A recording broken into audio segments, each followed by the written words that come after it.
La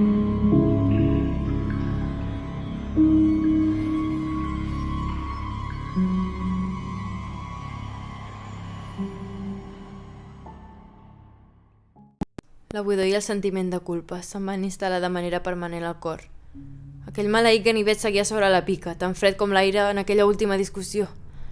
El vermell es va quedar gravat a la meva retina i les seves paraules suspeses a l'aire. La culpa dins meu em va començar a deixar sense respiració. Em movia cada un dels òrgans del cos.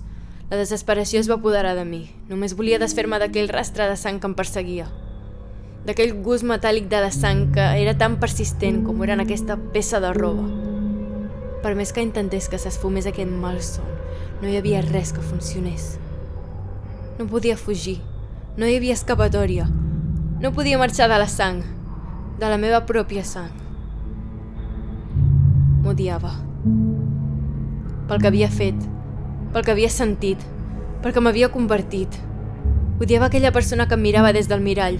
Portava temps odiant aquest reflexe, però mai tant com després de que la culpa arribés per no tornar a marxar. La fredor em va començar a consumir com els cucs ho farien en molt poc temps. En aquell moment vaig assumir que per més que ho intentés no podria tornar a moure, ni respirar, pel meu error i el seu ganivet.